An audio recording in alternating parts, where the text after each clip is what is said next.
Bonjour tout le monde, bienvenue pour un nouvel exercice en langage C, le 10e, et nous allons, avec cet exercice, réviser la gestion des fichiers dans ce langage. Voici l'énoncé que je vous propose. L'exercice n'est pas très long à réaliser, mais il va vous permettre d'expérimenter quelque chose que j'espère vous remarquerez que vous allez un petit peu découvrir à la fin de la résolution de l'exercice. Dans tous les cas, vous allez le retrouver dans la correction, on va en parler un petit peu, et je vais vous expliquer rapidement ce que je vous ai écrit comme énoncé pour la résolution de ce petit exercice-là.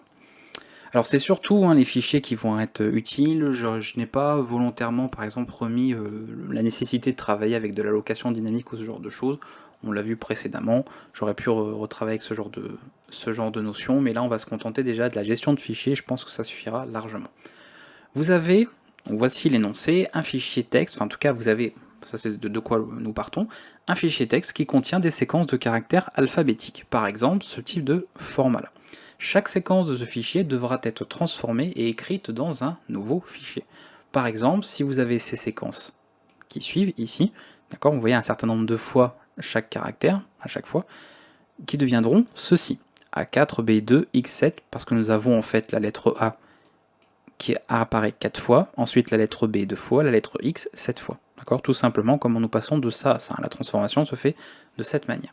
Vous testerez donc ensuite votre programme avec les deux fichiers de données qui sont fournis, donc toujours pareil, dans la description de la vidéo, un lien vers mon GitHub et vous pourrez récupérer les fichiers.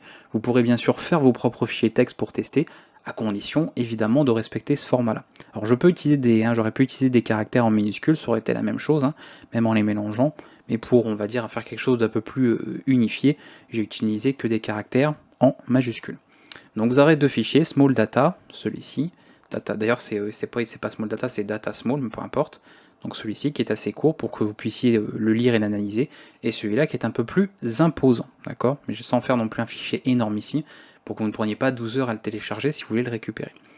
Vous avez aussi une petite question sur laquelle vous pourrez répondre si vous voulez en commentaire de la vidéo. Que remarquez-vous, en fait, une fois que vous aurez bien sûr fait l'exercice, que remarquez-vous concernant les fichiers produits par votre code? Voilà, et ça va vous donner peut-être quelques informations, et vous allez peut-être réussir à comprendre quelque chose à la fin de cet exercice, qui est un petit peu le but du pourquoi, du comment je vous proposais, et que j'ai trouvé cette petite idée d'exercice à faire en C.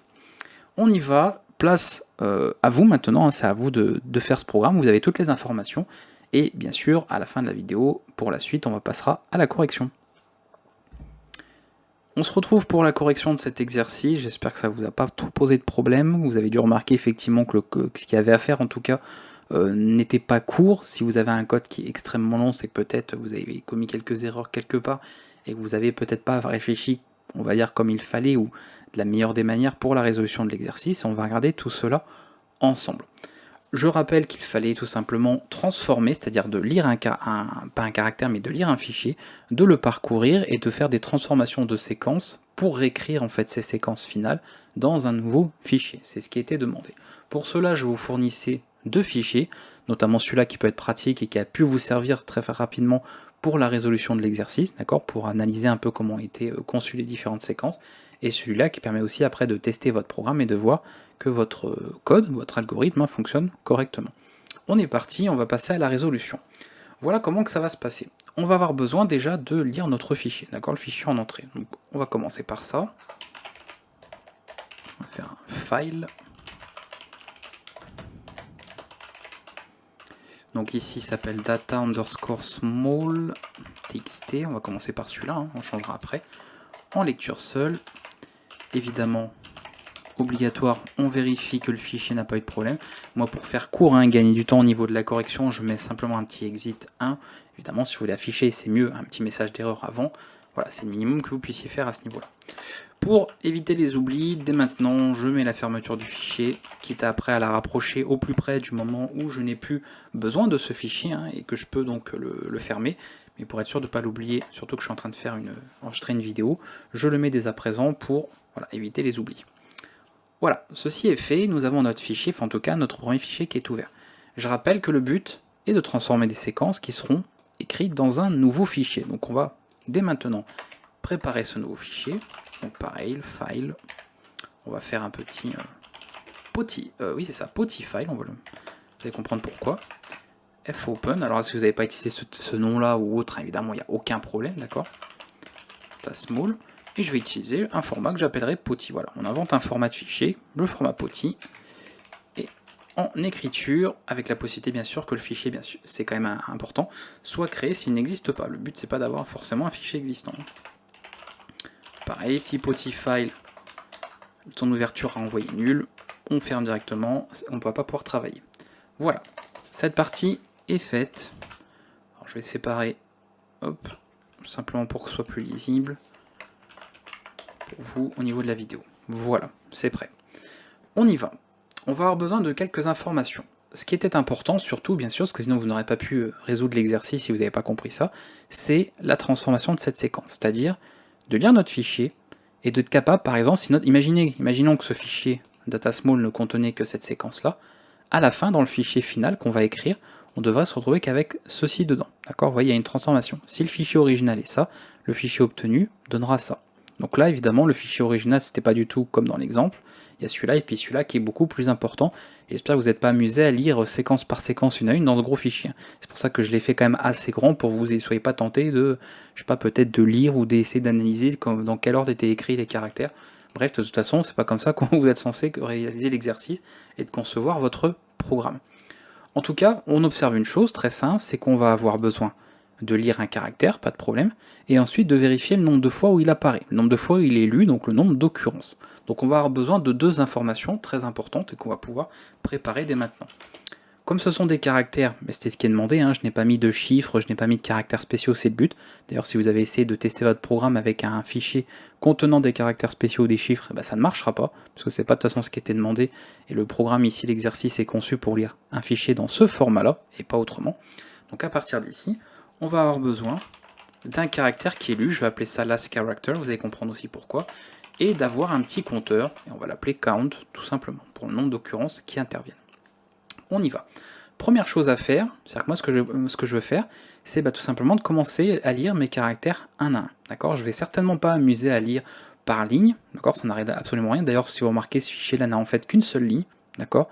Il n'y a pas de retour à la ligne, tout est mis sur une seule ligne, et bien sûr, comme mon écran il ne fait pas une taille infinie en largeur, eh bien on voit qu'à l'affichage ça se met à la ligne automatiquement. Il y a des retours qui sont faits, mais pas des retours au niveau caractère, d'accord? C'est des retours au niveau de l'affichage, au niveau voilà, du rendu, mais pas au niveau de l'enregistrement des caractères. Donc peu importe, c'est une information qui n'était pas tellement importante ici. Tout ce qu'il fallait comprendre, c'est de lire tout cela de manière séquentielle avec caractère par caractère. On va devoir procéder comme ça. Et pour cela, vous avez vu une fonction très pratique qui est fgetC, qui permet de récupérer un caractère depuis un flux, ici en l'occurrence un fichier. Donc on va le faire, et moi je vais le faire en une seule étape, c'est-à-dire de vérifier une condition, parce qu'il faut bien évidemment, c'est très important, vérifier le retour de vos fonctions, pour être sûr qu'elles fonctionnent comme il était attendu et que vous obteniez bien le résultat voulu, d'accord? Pour pas avoir de choses un peu bizarres dans vos programmes. Donc première chose que je vais faire, c'est de récupérer mon dernier caractère. Donc last character, je lui assigne et je récupère en fait le retour de ma fonction fgetC, c'est-à-dire en fait le dernier caractère lu. Et pourquoi je veux récupérer ce retour absolument, pas seulement pour le caractère, vous allez comprendre, donc c'est datafile, le fichier source, simplement parce que cette fonction, en cas d'erreur, donc en fait si le fichier par exemple est vide ou qu'on arrive à la fin du fichier, ça va retourner end of file, tout simplement. Donc là je fais tout en une fois, je rappelle, j'aurais pu passer directement, mettre cette information là en fait avant, et ensuite dans le if vérifier que cette variable, si vous trouvez que cette écriture n'est pas forcément des plus lisibles, vous pouvez bien sûr la faire en deux étapes. Et pour éviter toute ambiguïté, pour dire que c'est bien ceci que l'on teste avec end of file, je mets à nouveau entre parenthèses cette partie-là, voilà, pour éviter tout problème, toute ambiguïté, pour comprendre que c'est tout ceci qui est testé. À partir de là, si notre fichier il y a quelque chose à lire, qui a au moins un caractère déjà qui a été lu, eh bien on a tout intérêt à commencer à le parcourir. Sinon, ça servira à rien, donc on va pas s'amuser à effectuer des traitements, alors qu'on n'a absolument rien à lire, soit parce qu'il y a une erreur, soit parce que le fichier est vide, etc. etc. Donc à ce moment-là, à nous de voir. On y va, très bien. On va passer ici, et là, nous allons commencer directement les parties en tout cas qu'on a besoin de faire. Donc si nous avons ici, d'accord, que la fonction n'a pas renvoyé end of file, c'est que nous avons bien lu un caractère. Prenons l'exemple de ce petit fichier small, c'est pour ça que j'en ai fait un comme ça, pour que vous puissiez éventuellement vous aider de ce fichier pour essayer de concevoir votre programme. Si on essaye de fonctionner au niveau de l'exécution de notre programme, ça veut dire qu'il vient de lire ici le caractère A, d'accord? Donc il va y avoir pas mal de choses à lire. Ce caractère-là, il compte comme 1, d'accord? Il y a eu un caractère qui a été compté. On a bien récupéré le caractère en question, c'est ce qu'aura retourné fgetC, donc ça, lastCharacter, contient actuellement le caractère A majuscule, mais ça, et d'ailleurs on va commencer à 0 parce que sinon on va avoir des petits problèmes, on va pouvoir l'incrémenter, d'accord? Parce qu'on vient de compter un premier caractère, donc il existe, il y a un caractère à compter, donc on le prend en compte. On incrémente de 1 notre compteur, pas de problème. Donc n'oubliez pas de l'initialiser à 0, sinon vous allez avoir des petits problèmes à ce niveau-là. Donc ça, nous avons l'information, c'est tout bon. Maintenant, nous pouvons passer au parcours de tout ça. Ce que je vais reprendre, et ce qui va être intéressant, c'est-à-dire que je vais vouloir, donc on a le compteur, pas de problème, mais là je vais lire un nouveau caractère. Le problème c'est que, vous voyez, si on reprend un petit peu ce que je vous ai montré aussi au niveau du format, il y a un moment donné où quand on change de caractère, forcément, vous voyez, le compteur déjà change, c'est-à-dire qu'on va repartir à 0, et on a un caractère différent. Donc on va avoir besoin, par exemple, de comparer le caractère qui est lu, d'accord, tout de suite, avec le dernier qui a été lu, donc celui qui a été lu en fait avant. Donc je vais avoir besoin naturellement d'une autre variable, de type char aussi, pour pouvoir faire cela. Je vais reprendre exactement ceci, d'accord, c'est la même chose, simplement que je fais ça. Voilà. Donc ça je l'ai mis directement dans last, et ensuite ici je récupère le caractère actuel. Donc ça c'est le caractère actuellement lu, au moment où en tout cas on fait le parcours, et ça c'est le caractère qui a été dernièrement lu. C'est pour ça qu'au premier, vous voyez, je fais une première lecture, une première récupération, hors de la boucle de parcours, et ensuite seulement je commence mon parcours, si effectivement il y a quelque chose à parcourir. On va mettre des accolades, pour que ce soit bien lisible pour vous au niveau de la vidéo, et c'est parti. Première chose que nous allons faire, c'est de faire une première vérification. Si le caractère là que nous venons de lire est égal à celui qui a été lu avant, d'accord, c'est-à-dire, est-ce que c'est le cas ici? Non. On remarque que non, celui qui vient d'être lu, il a CB, il était égal avec celui d'avant? Non, parce que c'était un A. Donc ça on verra dans le cas. Mais dans le cas où ce serait la même chose, pas de problème, on compte en plus. C'est-à-dire qu'on incrémente à nouveau pour dire, bon on a rencontré à nouveau le même caractère, donc ça veut dire qu'il est une nouvelle fois. Donc on incrémente de 1.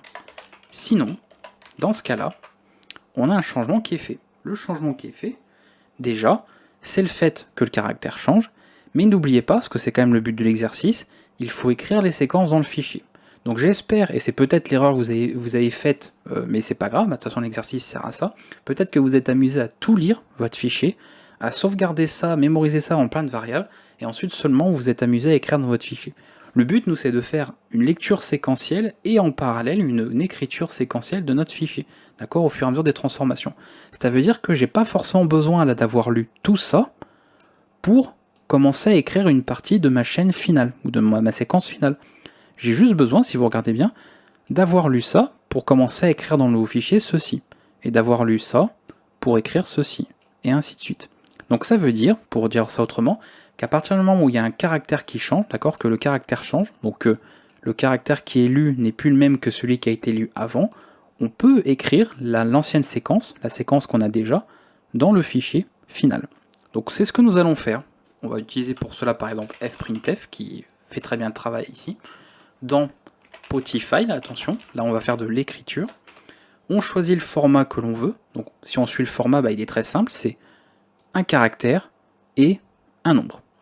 D'ailleurs ce nombre, alors c'était pas obligatoire, moi je l'ai mis en int. Si vous avez peur par exemple, je sais pas, que dans le fichier en question, il puisse y avoir vraiment un nombre énorme un nombre d'occurrences énorme d'un même caractère, c'est-à-dire qu'il dépasserait en fait le nombre maximum que peut accepter une variable de type int, vous avez juste à transformer ça en long, voire même encore plus grand, mais un int, vous savez, on a déjà de la marge, d'accord? Et de toute façon, dans les fichiers que je vous ai proposés, j'ai pas dépassé les 4 milliards, les 4 millions, 4 milliards par exemple, de fois le même caractère. S'il y a eu 20 ou 50 fois le même caractère à la suite, c'est peut-être le grand maximum. Donc il n'y avait pas de problème à ce niveau-là. Donc je vais rester sur un entier, mais si on veut adapter au niveau des types, il n'y a pas de problème. On va rester là-dessus. Donc le format à suivre, c'est un caractère, un entier. D'accord? Tout attaché, parce que c'est le but. C'est-à-dire que cette séquence-là va devenir ça. Un caractère, un entier. D'accord? J'espère que vous comprenez jusque-là. Donc c'est le format que nous avons.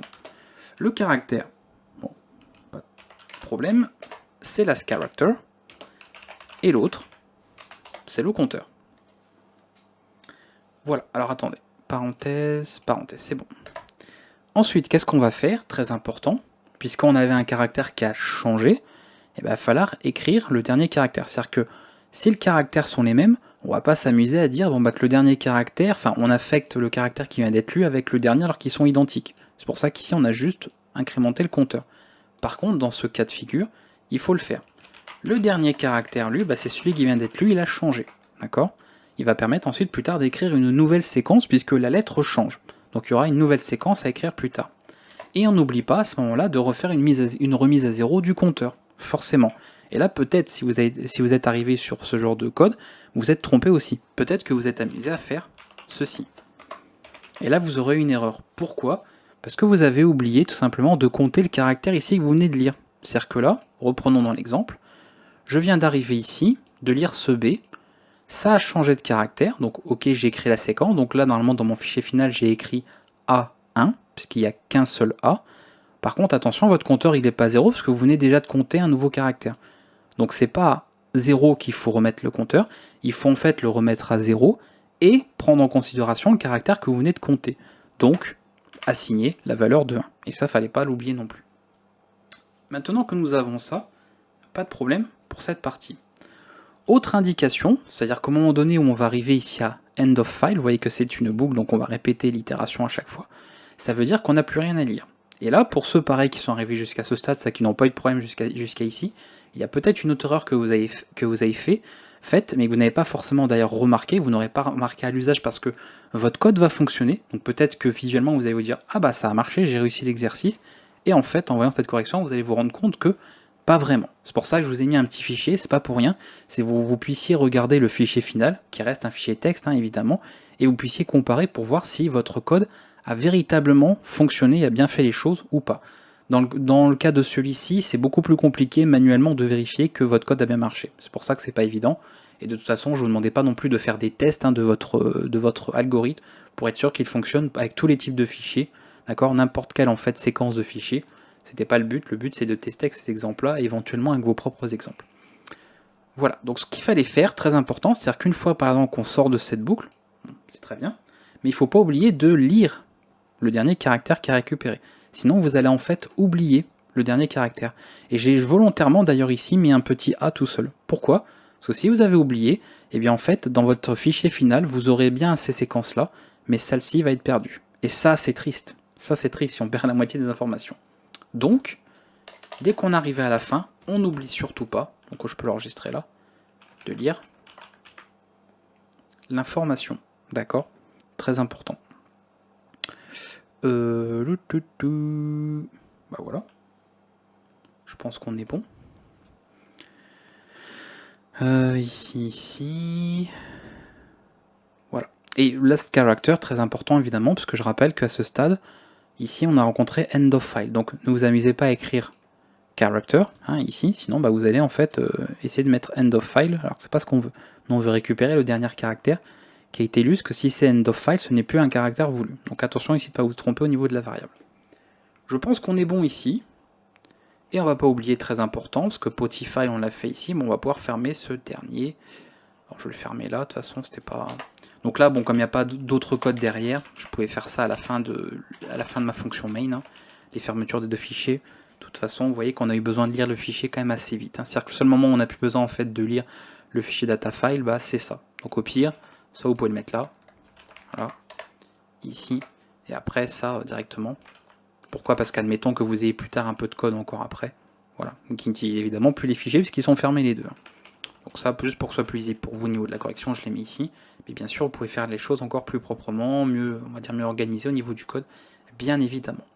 Voilà, pour cette séquence, alors je relis le code parce que encore une fois, quand on enregistre une vidéo, on n'est pas toujours aussi attentif quand on est tranquille dans son coin. Donc je vérifie, fichier data en lecture, on vérifie le fichier, potifile en écriture, c'est avec un autre format, même vérification, trois variables, int, char. Première lecture pour récupérer, s'il y a quelque chose à lire, on commence notre séquence, on n'oublie pas d'incrémenter de 1. On fait une lecture séquentielle 1 à 1, si c'est la même chose, on incrémente à chaque fois. Sinon, on enregistre la séquence, puisqu'elle va plus, elle s'arrête ici, en fait, cette séquence-là. On indique maintenant que le caractère a changé, et on refait une mise à 0, mais en comptant le caractère qui vient d'être lu, donc on passe à 1. Une fois qu'on a terminé, quand il n'y a plus rien à lire, on n'oublie pas de récupérer celui-là, parce qu'il n'aura pas été récupéré dans la boucle, donc on n'oublie pas. On vérifie que nos deux fichiers précédemment ouverts ont bien été fermés à un moment donné. Ok, ça m'a l'air d'être correct à ce niveau-là. Et on va pouvoir passer à l'exécution. Donc on avait grosso modo ça, hein, pas de problème à ce niveau-là. On va aller ici. On va faire un petit... Alors je rajoute des petites vérifications en fait pour être sûr qu'il n'y a pas de problème. Vous pouvez les mettre ou pas les mettre, c'est vous qui voyez. On a quoi? Main.c prog. Et on va faire ça. Alors ça compile, bon déjà c'est plutôt bon signe, mais après ça ne veut pas forcément dire que ça fait le taf comme il faut. Prog.exe. Et voici ce que nous avons. Alors d'ailleurs je vais faire quelque chose de mieux, mais je ne vais pas le mettre tout de suite parce que je veux garder la surprise jusqu'à la fin pour l'exercice. On a produit ici un fichier, on va donc l'ouvrir, voir si on a bien ce qu'on voulait. Et on va comparer avec l'autre. Voilà ce que nous avons pour le fichier original, et voici pour le fichier ici. Donc le but c'est de vérifier, alors je vais le mettre ici volontairement à la suite, hein, je l'enlèverai pour voir si ça correspond bien. A1, alors vous voyez que j'ai choisi un ensemble de séquences assez logiques, c'est-à-dire que j'ai mis le A une fois, ensuite j'ai pris la lettre suivante de l'alphabet, je l'ai doublé, et ensuite, enfin j'ai pas doublé, j'ai ajouté 1, et ensuite j'en ai écrit un de plus pour la prochaine lettre, encore un de plus, et ensuite j'ai fait une réduction.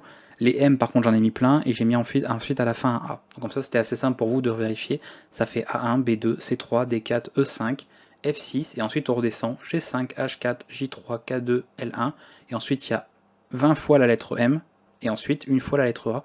Et ça, c'était surtout pour que vous voyez si vous ne l'aviez pas oublié dans votre code. Sinon, bah, en fait, vous vous retrouverez avec cette séquence-là. Peut-être que des gens ont réussi l'exercice, mais se sont retrouvés avec cette séquence-là. Et elle n'est donc pas bonne, parce que vous avez perdu de l'information. Voilà, donc il fallait vérifier avec ça. Alors maintenant, ce qui nous intéresse, et d'ailleurs on va changer un petit peu, pour faire ça proprement, c'est, vous voyez qu'on a en fait une transformation. Donc moi, je vais ajouter par exemple un petit texte. Et c'est là que vous allez dire, tiens, qu'est-ce qu'on vient de faire? Je vais mettre ceci. Voilà, et puis là ensuite, je vais mettre un petit... On va le mettre là, hein. On va dire compression, comment ça?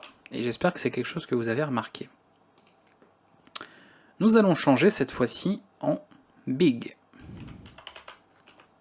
Big et big. Ok. On recompile, on réexécute. Et voilà. Donc ça permet de voir qu'il y a quelque chose qui se passe. Vous voyez que même s'il y a eu un petit léger temps d'attente entre cette partie-là et l'affichage du OK qui s'est fait après, ça a été quand même très vite en même temps. Hein. Je vous ai dit que je n'ai pas fait un fichier non plus énorme. Hein. Mais qu'est-ce qui est important? C'est ceci. Voilà, je rappelle le fichier big, d'accord, original, donc il porte bien son nom, hein. On a beaucoup de caractères. Et si je roule le fichier obtenu en POTI, donc celui-là, voilà ce que nous avons. Et logiquement, même visuellement, vous remarquerez qu'il y a l'air d'avoir moins de choses écrites.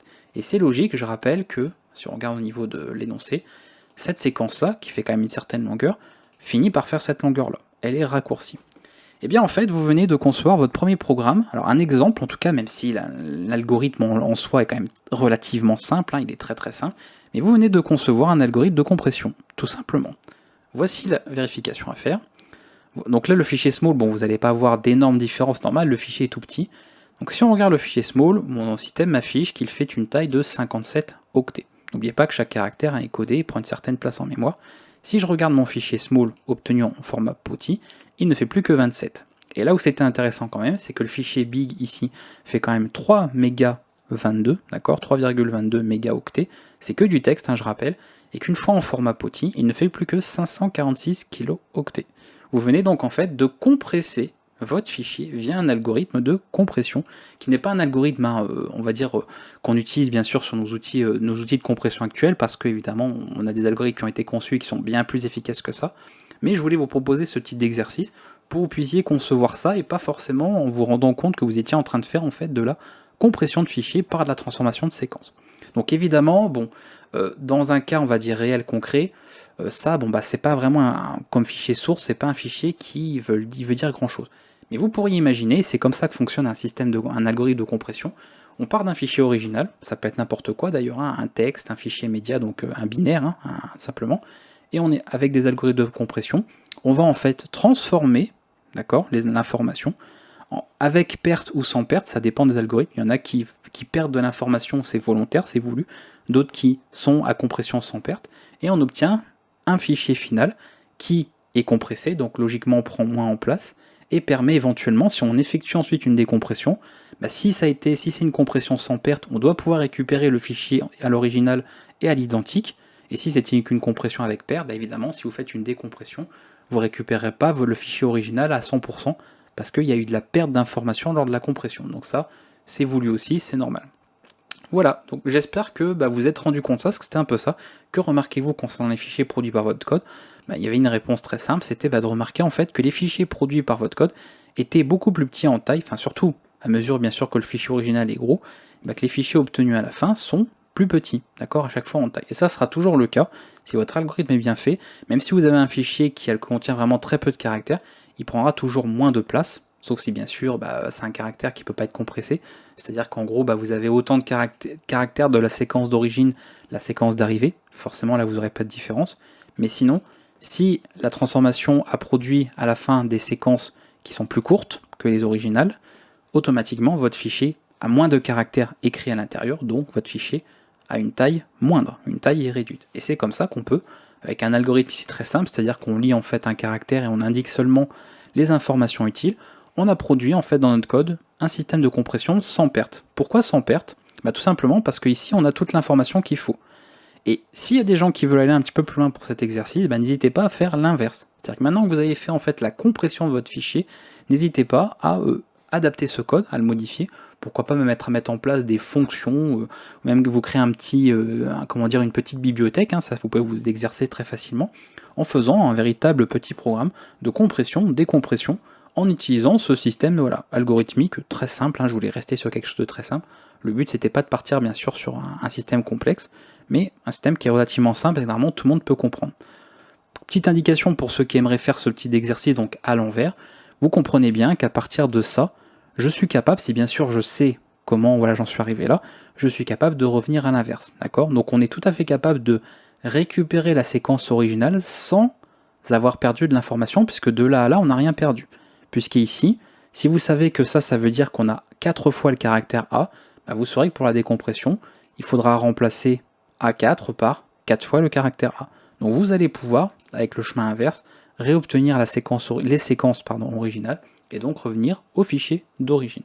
Voilà, donc si vous en voulez davantage, ce ne sera pas bien sûr proposé dans cette correction, puisque l'exercice s'arrêtait ici, mais pour ceux qui veulent aller plus loin, vous pouvez largement étoffer ce programme, en faire même une petite bibliothèque avec d'autres fichiers, etc., que vous pourrez réutiliser, et n'hésitez pas à proposer des fonctionnalités pour pouvoir décompresser un fichier au format POTI, en fait, et pouvoir récupérer un fichier texte original. Comme ça, vous serez allé un petit peu plus loin sur cet exercice-là.